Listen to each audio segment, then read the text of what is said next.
Working towards long-term patience. Keep a journal to track your impatient tendencies. Keep a tiny notebook with you at all times, and record any instances when you become impatient. Date, time, the subject of your irritation, as well as how it makes you feel emotionally and physically, should all be noted. Read over your journal again after 2 weeks to identify the scenarios that aggravate you the most. You may come to see that your impatience is a result of getting angry with other people.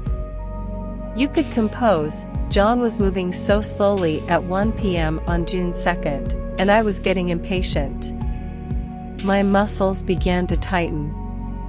The added benefit of venting your feelings in a journal about your irritations can help you feel calmer and less agitated. Make a personal plan of action to combat your triggers. List the things that tend to make you impatient the most frequently in your journal as you sit down. Write down a step-by-step list of actions you can take everywhere and anytime to calm your impatience in these circumstances.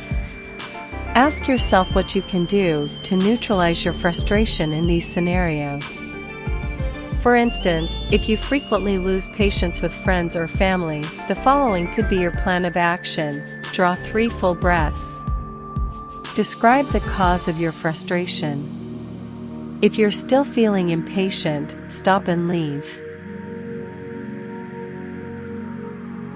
If you discover that certain foods or beverages exacerbate your impatience, try eliminating them from your diet.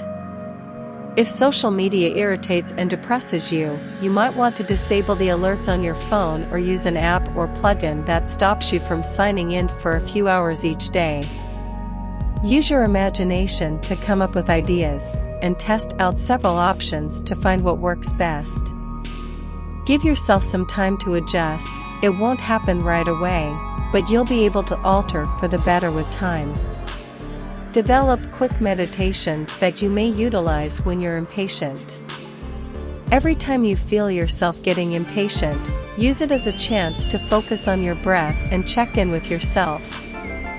Breathe deeply while standing or sitting still, paying attention to the rhythm of your inhalations and exhalations. If you can, close your eyes and concentrate on a stationary object across the room. Even when you're not feeling impatient, practice performing these brief meditations several times per day. It will be simpler to meditate in a crisis if you get used to doing it when you're calm. You should adjust your goals. The world won't always live up to your expectations, and if you are always outraged when people, places, or things don't live up to your unattainable standards, you will get very frustrated. You may need to reconsider your expectations if you are impatient. You might need to remind yourself that the extra weight did not all accumulate in 1 week, and that it will take time for it to be lost if you are impatient with your weight loss strategy, for instance. If traffic is making you impatient, you may want to reconsider your estimate of how long your commute takes. The typical journey is 35 minutes. Not every drive to work should be anticipated to take 20 minutes just because it did that one time. Instead of getting upset when your partner consistently forgets your anniversary, opt to realize that they may not be as good at remembering dates as you are at doing so. Put the date on a shared calendar and invite him to come up with some fun plans with you a week in advance. Regular exercise might help you release tension. Every day, make an effort to get some exercise, even if it's just a brisk stroll or jog up and down the stairs. Exercise will help you release the stress hormones that are shortening your temper, making it simpler to remain composed under pressure. If you have the time, attempt to include more strenuous exercise as well, such as jogging, swimming, biking, or lifting light weights. Exercise can occasionally be used as a coping mechanism for impatience in the present. If you're in traffic, try moving your arms and head to the beat of the music. If you're working on a project and getting irritated, get up from your desk and take a 5-minute stroll.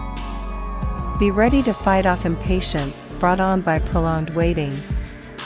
Many people become irritable when they have to wait for an extended period of time, such as at a sluggish restaurant or doctor's office. It will be much simpler to practice patience if you can keep yourself busy while you wait. When you anticipate a lengthy wait, such as at the doctor's office or a busy grocery store, you can consider packing a book, a crossword puzzle, or a travel-sized game. Alternatively, you might divert your attention with whatever is nearby. While you wait in line, listen in on other people's discussions, observe the other drivers who are also caught in traffic, or read the headlines of magazines or newspapers. When you're feeling overwhelmed, ask for assistance. Burnout may manifest as a lack of patience. You may be under too much strain if you frequently feel agitated, angry, or impatient. Seek for chores you can assign others to complete and ask a friend, member of your family, or a coworker if they can assist. You'll feel less stressed and less prone to become irritated if you relieve some of the pressure that's on you. For instance, if a project is making you frustrated, talk to your boss or teacher about receiving assistance from a coworker or fellow student. Say, "Despite my best efforts, this is becoming to be too much for me to handle alone. Could I find a coworker to split the workload with?" Never be ashamed to ask for assistance, especially when it relates to your mental well-being. When you're able to share the load, people will frequently be delighted to assist, and you'll feel much more at ease. Try these, you will see the change in you. Hope this helps. Good luck.